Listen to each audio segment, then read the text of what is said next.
whenever you're ready, Brother Eddie. Brother Eddie Cabrera.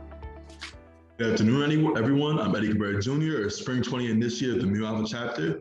And today I'll be bringing to y'all my affirmative argument that to effect change, the defunding of police budgets across America is the impetus for change in policing within communities of color. People have been taught to equate policing with public safety and can't imagine alternatives to a punitive law enforcement model. But our criminal legal system was built to reinforce these deep structural racist ideologies and racism in our totality in our society. For most individuals and communities of color, policing has brought terror rather than safety. The unfortunate murders of George Floyd, Eric Garner, Philando Castile, Sandra Bland, Michael Brown, Elijah McClain, and countless other Black and Brown people at the hands of police are not anomalies. They're evidence of a racist system that disproportionately targets people of color for violence, imprisonment, and death. We need real change. This is why we must stop investing in police and incarceration and instead intentionally invest in alternative models that are centered in community building and address the roots of causes of harm. In addition to making greater investments in schools, healthcare, and other human needs that keep our communities safe, the most dire thing we can do in this state of the world where Black and Brown bodies are being massively incarcerated and killed is to defund the police. The first of my contentions is that policing in the US was established to maintain white supremacy. The police are not a neutral body, and the institution is inherently biased. In the US, historically crafted slave patrols and night watches were the beginning of a racially directed system of law enforcement designed to secure capital for white settlers. Over 300 years later, this still remains the basis of our police department and our police structure. It is based around the US slave patrols that we had during slavery, thus inherently being racist. Over the past 40 years, the expansion of racially targeted policing and policies, such as the stop and frisk laws and the war on drugs, have helped fuel mass incarceration in the US, with African Americans incarcerated at more than a 5 times rate compared to their white counterparts. Black and Brown people are disproportionately targeted from a young age, with hundreds of thousands of children, ages 6 to 14, not even being the age where high school has started yet, arrested, often by police officers stationed in schools as school resource officers or safety officers. These people who are supposed to be protecting our Black and Brown children in these schools and these academic spaces are instead causing further terror and fear. Police forces have become also more militarized. Since 1990, the federal government has transferred over $6 billion worth of excessive military equipment to local law enforcement agencies under its 1033 program, which includes things such as mine-resistant vehicles, assault rifles, and grenade launchers. These things for our civic duty of protecting people, which in turn actually appears to be much more like military adhesion. For years, police have also undergone warrior training that teaches them to see every encounter as potentially life-threatening, especially when those encounters involve people of color. Every year on duty, police kill an estimated 1,000 people. What's more, a recent study revealed that hundreds of active duty officers from across the country are members of racist and anti-government groups on Facebook, and these are the same people who are leading these organizations and these departments. To my second contention, policing does not keep us safe. Despite the billions of dollars every year spent on policing, more than 15,000 people are killed by gun violence alone. Disproportionately, young people of color. If policing and imprisonment stopped violence, the US would be the most peaceful country in the world potentially, but decades of evidence show that this is not the case in the route that they have taken. If we believe in everyone's right to live in safety and peace, we need to dismantle these institutions that were not intended for us to be in them. And this goes to my third point. The ameliorations they've tried to create for these institutions to make it seem equitable, such as body cameras, training, and other so-called reformative measures, have not and will not end cycles of police violence. In many cases, people use these arguments to say that these are helping the causes, but in reality, body cameras are regularly shut off by police, do not result in less violent behavior, and they increase surveillance of those being policed. The trainings on implicit bias for police have shown no demonstrable effects. In Chicago, it was found that officers accused of abuses were often the ones leading said trainings meant to make this a better space. Community policing, the idea of police and community work together, there will be more trust in the police does not work either. These practices deputizes white and wealthy community members to surveil the members, resulting in even more police actions based on these racist attitudes and beliefs. Meanwhile, police murders continue, with 1,002 people shot and killed by police already in this year. To my next points, policing diverts billions of cares from schools, healthcare, and other vital programs. And my partner will be debating more on the fact that there are way better alternatives to this. So judges, I plead you to vote affirmative. Thank you. I will now stand open for rebuttal. All right, so I see you said police have become more militarized, right? Wouldn't you agree that it's been a lot of, basically like potential suspects, like people like their technology is improving also. Like, we had people going inside Walmarts with ARs, we have people making bombs. Don't you think that the police will have to kind of, up their equipment to keep up with like the crime that's going on? I mean, people walking around with ARs, like, you don't think they should militarize police more, or you think it should stay the same with just a handgun and just? Well, what I think is that the people with ARs walking into places is not a common occurrence. I think if I walked into Walmart right now, I wouldn't see someone with that. It's not as common of an occurrence to justify the amount of police who have access to these things. Almost every police has access to these types of weapons and assault things. That's not to say that that means that we should allow people to just walk with ARs, but I do think the excessiveness of it does not need to be as much funded.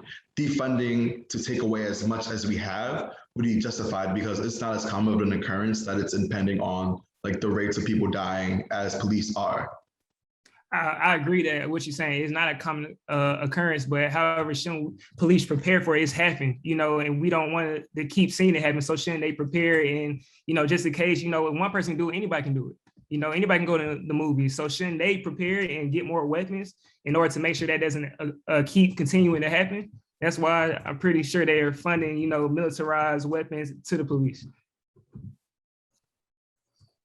When it comes to preparing and funding, I think there's a difference between funding of proper equipment and then using that funding to buy assault rifles, grenade launchers, and mine-resistant vehicles. I think when you think about that as the extreme funding, that's when it comes to, hey, are we giving them too much money? Because getting guns is one thing, and then getting grenades is an entirely different concept that's probably not going to be used on a day-to-day basis. All right, good afternoon, brothers. I'm gonna start off with another quote from James Baldwin. The paradox of education is precisely this, that as one begins to become conscious, one begins to examine society in which he is being educated. James Baldwin.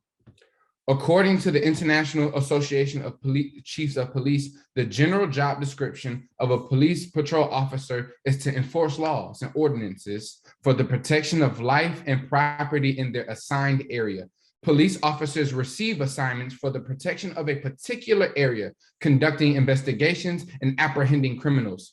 Before police academies were developed in the United States in the early 20th century, a police officer's training took place on the streets. Aside from following the law, police learned primarily from trial and error from these different encounters they came across. Now, every police officer in the nation must go through a familiarized certification course at the police academy. Defunding the police is a battle cry. However, this debate is defending them because it causes a delay on the injustices that need to be addressed immediately. This sets up opposition as two groups are now shouting at each other, debating each other.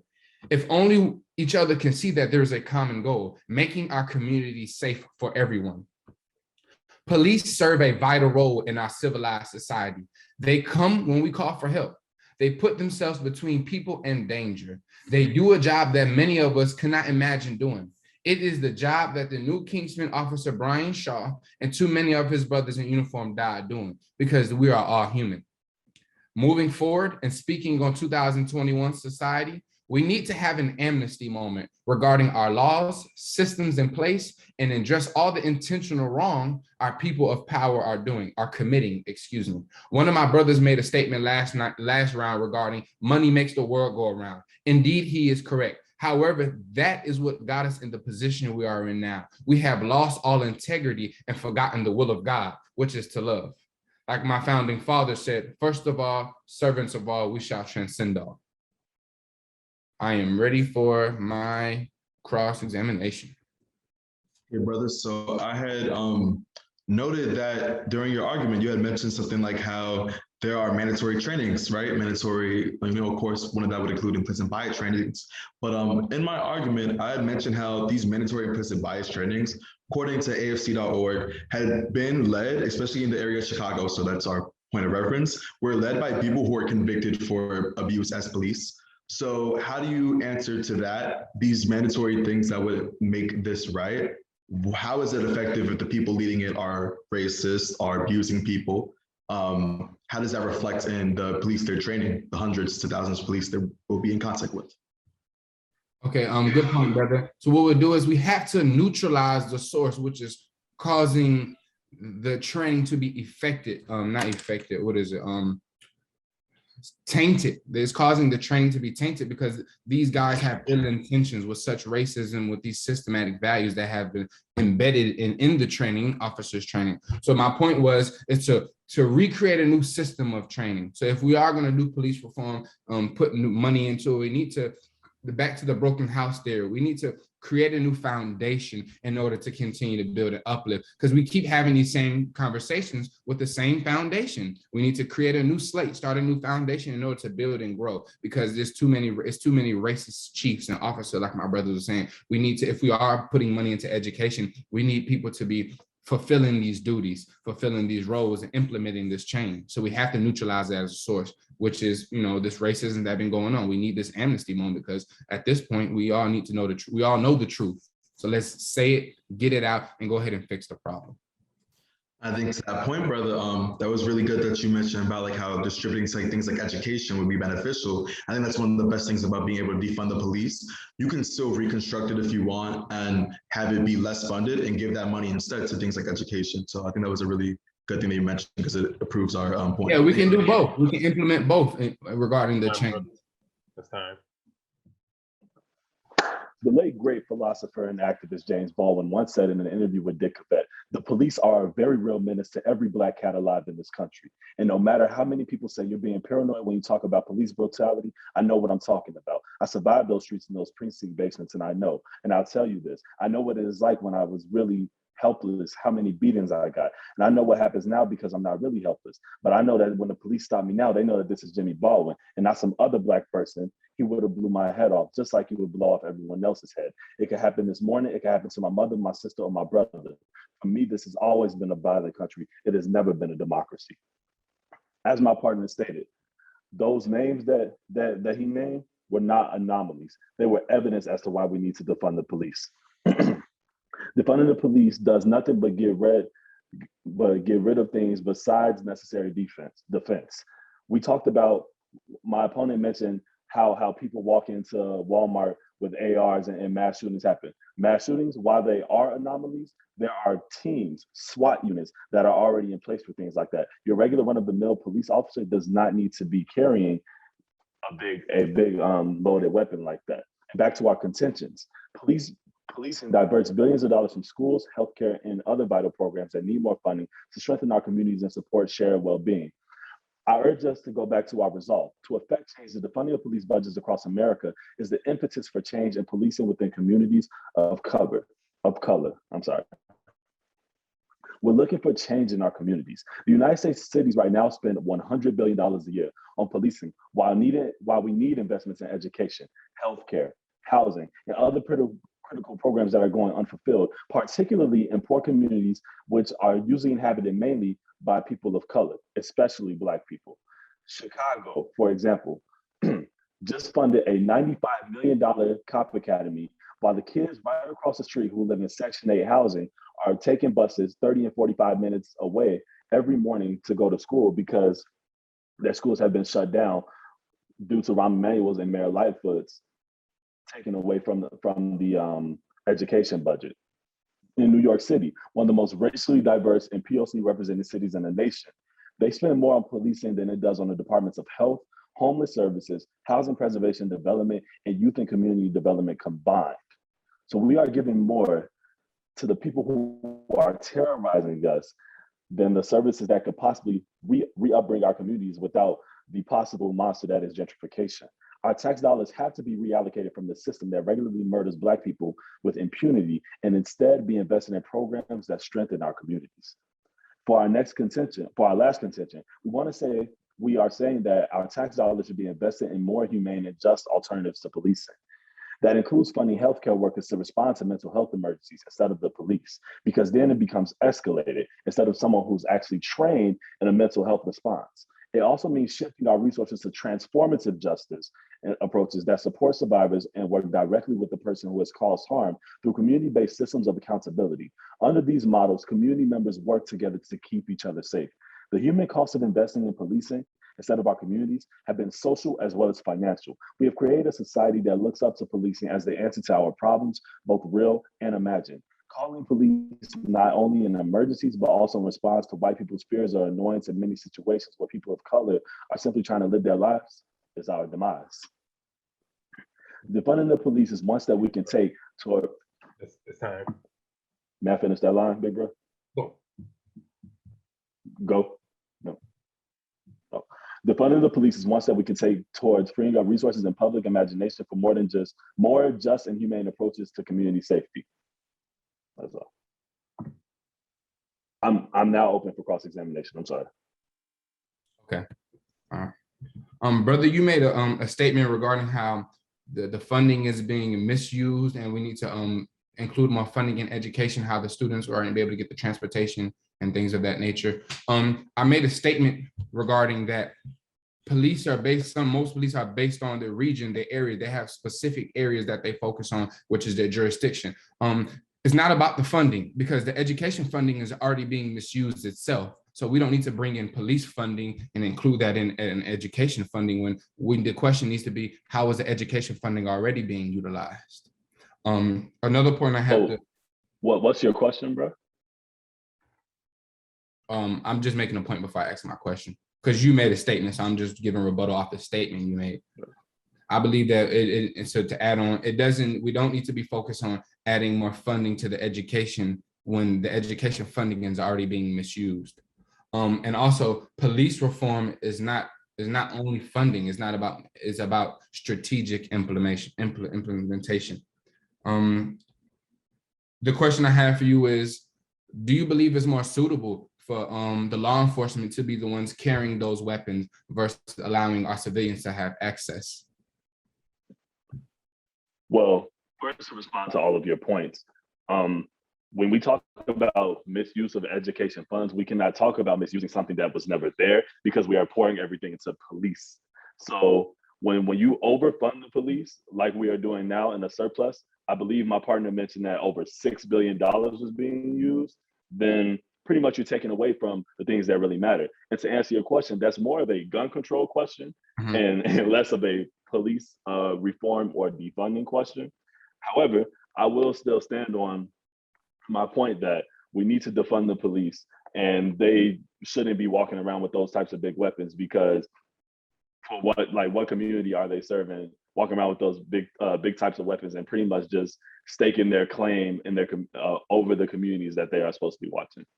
Many police departments are privately funding, so it's hard for us to say we need to defund the police when a lot of this money is coming in from private entities who have certain private entities that run the city, such as city halls and the governments that control them. Correct? Yes, sir. And because that's just boards that go over them, so that money is still trackable. So if that money is trackable, then we need to talk to the government. We need to talk to those private entities about reallocating those funds toward the community initiatives that we are trying to implement. Yes, sir, because also funding is already being misused and misrepresented. So we cannot misuse something that we don't have. That's what I told you. All right, brothers. I think we great cross-ex, but I think we reached a time boundary. I think next up would be brother the first negative. Okay. Second negative. Second negative, I'm sorry. All right. Okay, so here we go.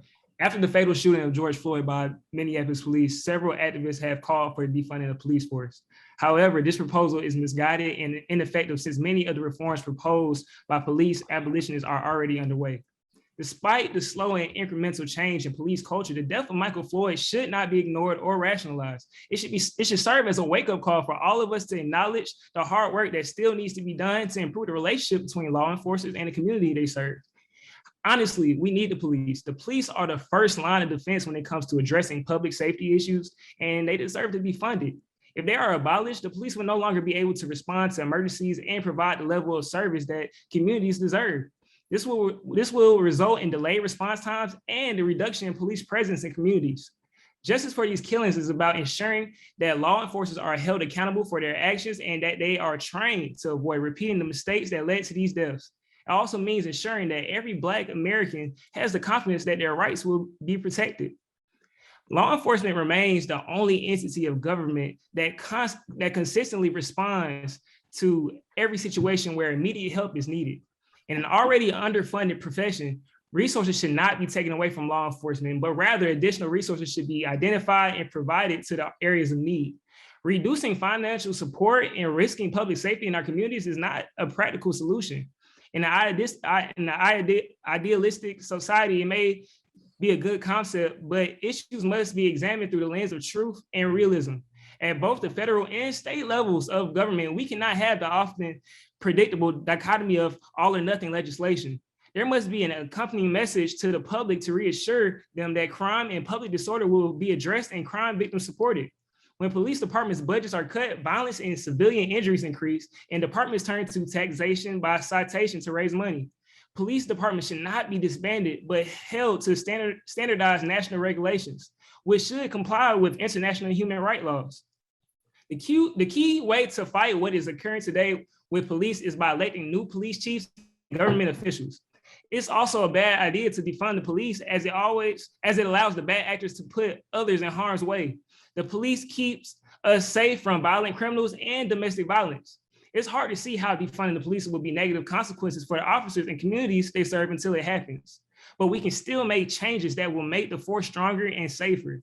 With less funding, there will likely be large layoffs, and overwhelmed and smaller agencies may end up doing more harm than good. The number of potential applicants will likely decrease, as very few people will want a job that does not pay well and is subjected to great personal and professional risk. Reallocating funding could help reduce the number of officers involved deaths while still allowing law enforcement to do their jobs day in and day out. The incidents that have occurred in our country and in our Commonwealth should not damage the progress that has been made or obstruct the work that must be done to combat injustice and violence in our state. I heard one of the brothers say we should dismantle the institutions. And I agree with him. We should dismantle institutions. We should destroy everything. But in order to build the institution back up to a place that is best for all people in society. The question you pose is, can we truly reform the police? My answer is, yes, we can. I am ready for cross-examination.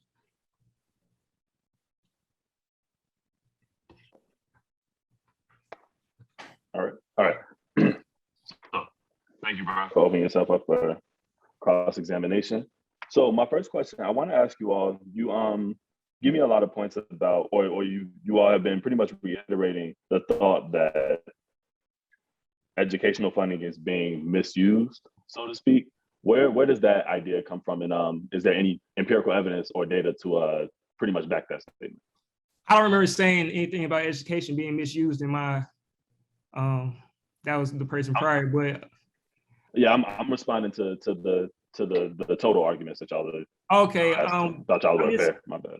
Okay, so you said they can't misuse funds they never had, so education don't have any funds at all? No, that's not ever what I said. I did say that they can't use funds that they never had. Okay. I did say you can't use funds they never had. I never said that they didn't have any funds. When I made that point, I was pretty much saying that they are severely underfunded because we are overfunding a lot of initiatives. No, pretty much the police are being overfunded. So you think it's just police being overfunded? It's not other entities that's being overfunded? I don't have interest in the other entities right now since we are talking about defunding the police within the community. You're planning on targeting the police, but it's other entities we can pull money from in order to provide to education? Why just strictly police when there's other things we can? Why pull money from to provide for education also? Why pull money from the other entities when this is the entity that is pretty much striking fear in all of our citizens in these underfunded and mostly POC, mostly Black communities? You say they're striking fear to the citizens, but if you're in your house right now and a burglar break in or somebody trying to murder you, who will you call? You just gonna just sit and just be murdered, or are you gonna call for help? Who are you gonna call for help? Funding education. Oh, we can't. Yeah, my bad. We go ahead. I understand the example that you are presenting. However, the conversation is not about the police doing their job. It's about their failure to do their job properly in the communities, and that's why they deserve to be defunded. Because they aren't doing what they need to be doing in the communities. Instead, they want to just strike fear and show that they are the top part of the food chain in these communities, instead of actually providing citizens with a safety net. I feel like we focus too much on the negatives and don't address the positive. There are some good police officers. I know it's a lot of bad out there, but there are bad great apples that are great for the community, that help the kids in the community, and I just feel like we focus on the negative, but y'all didn't address any positive things. Like, I agree with you. There needs to be a change in police force. There need to be a change in the top of the food chain, the racism. But I feel like y'all, the point y'all make is that there is no positive to police. It's just negative. So we need to defund it, take the money from it. But I disagree with that. I mean, we're debating that we should defund them. So us promoting the police definitely won't hurt us. But I see that you coming at a bad apple angle, but I do want to let you know that the one bad apple in the crate usually ruins a whole bunch, and that's just pretty much a metaphor for that's why we saying taking the bad apple out, replacing all the people that's racist and that's doing the wrong things, and how do you actually most people are implicitly racist. I'm implicitly biased. So they don't even know that the thoughts that they think are racist, or they feel like they're not being racist when they really are. So how do you take that? How you account for that? Like I said, we need to get new people in charge, man. Voting. We gotta get out to vote for new government officials. The government, we gotta vote for stuff, man. Like, hey, we gotta make a change. If it's gonna be a change, we gotta make the change, bro. I'm just saying. All right, that's time, brothers. We're down to the final rebuttals. So, Brother Young Joseph, you kick us off. Okay, for my rebuttals, I'm gonna start off with quotes. All right. From the great brother Malcolm X. If you are not careful, the newspaper will have you hating the people who are being oppressed and loving the people who are doing the oppressing. Another quote by Malcolm X. You're not to be so blind with patriotism that you can't face reality. Wrong is wrong, no matter who does it or says it. So I believe we won because we're focusing on the hard facts of everything. If we want this change, nothing else matters until we hit the source. Take this person out, move this, rebuild the system, and then we can go ahead and start to implement things, adding additional funding to different things. But if our children are getting killed, education don't even matter right now because people are dying. So we need to fix that so we can allow the chain effect to go and the vertical integration, allow the world to become better. Yeah. Okay, Brother Cabrera. All right, brothers. So to conclude with my summary, just some things I did want to mention. So with the last rebuttal, it was really interesting. 2 quotes from Malcolm X were provided.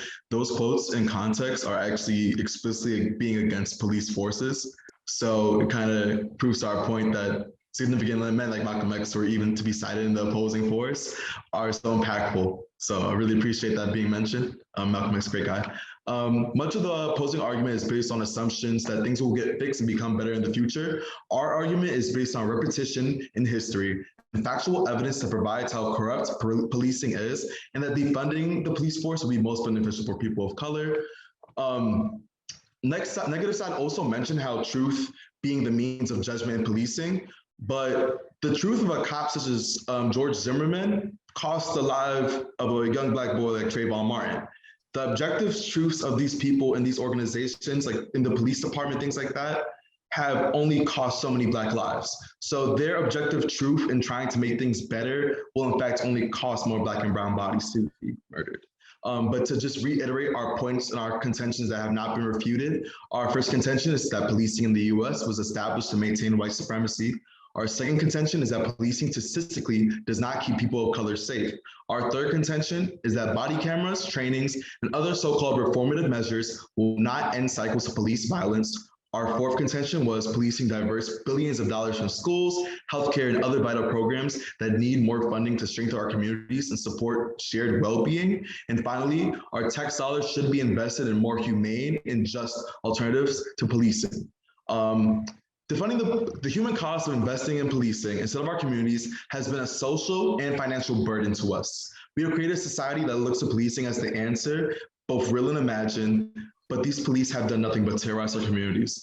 I do want to stress that defunding the police does not mean removing them automatically. So that's another contention I think our opposing side failed to forget.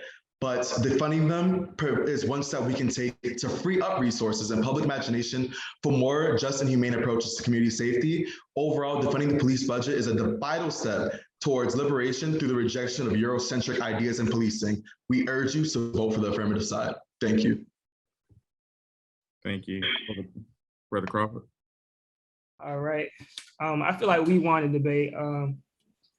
To piggyback off of what the last brother said, he said my brother said a Malcolm X quote, and the quote he mentioned was against police. I mean, it's a quote, you know, I feel like with art, it's about how you take it, how the person takes it. It's not about what it was meant for, you know. So I had to, you know, kind of go against that. Also, I feel like African Americans use defunding the police as a scapegoat to not focus what the goal and the task at hand is. You know, we always say, oh, it's the police fault, it's this, it's that. But I feel like we also got to realize that us as the Black community, do we always do the right thing? You know, I'm not saying, of course, if we get pulled over, we have to put our hands up and make sure we put our hands on the wheel and all that. But when police come in our community, there's a lot of, you know, sometimes police are getting disrespected, you know, getting cussed at, you know, a lot of profane words, you know what I'm saying? When police come around, call them pigs, call them all types of stuff. Like, you know, I'm not saying that the police don't show respect. I mean, police don't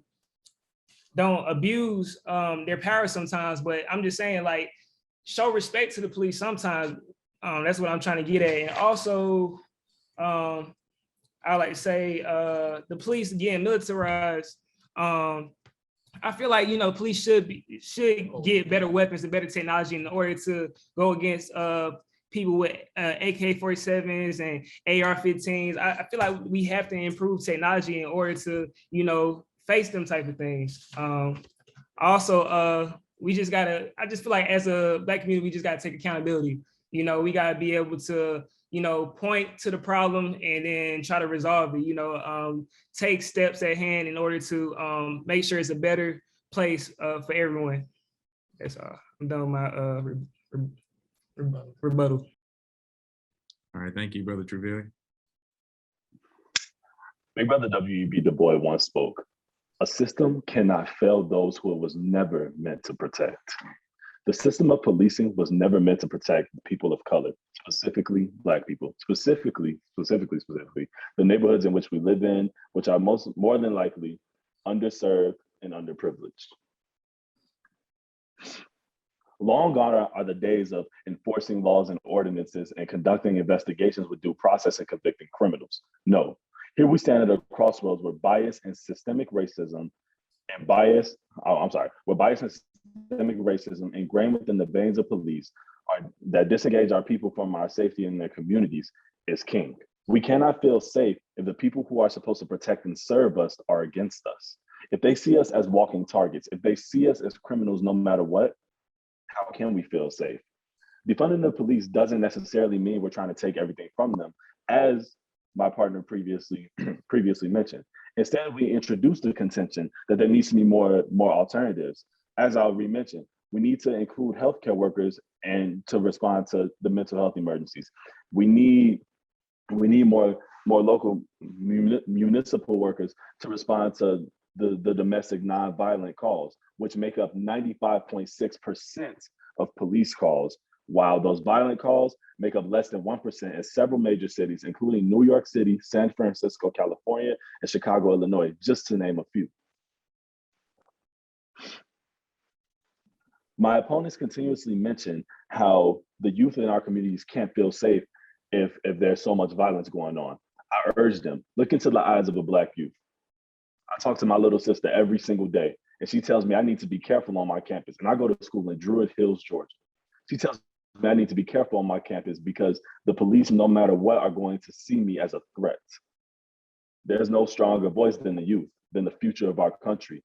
And that's what we need to listen to. We need to defund the police so that they know that they can be comfortable in their skin no matter what.